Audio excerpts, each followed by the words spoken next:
Mas mataas na demand sa kuryente ang inaasahan ng Manila Electric Company o Meralco sa panahon ng tag-init.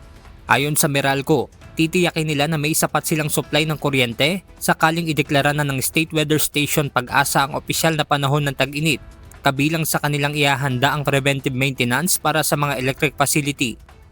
Nawa maiwasan natin yung nangyari noong 2024 na nagkaroon ng mga overloading ng facilities because of the extreme heat index during that time. Pero ngayon po, base sa forecast ay hindi naman po ganun kainit, more of a La Nina, continuation ng La Nina. Isa pa sa inaasahan ng Meralco para maging karagdagang pagkukunan ng kuryente ay ang renewable energy tulad ng solar power plant. It's for 200 megawatts base load that we will use for compliance with the renewable portfolio standards.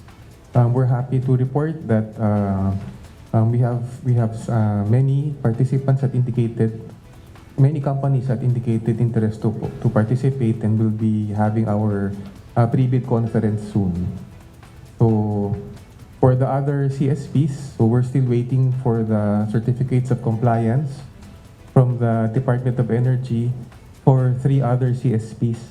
Samantala, wala namang abiso ang Meralco kung magkakaroon ng pagtaas o pagbaba sa presyo ng singil sa kuryente sa mga susunod na buwan. Benedict Samson, UNTV News and Rescue.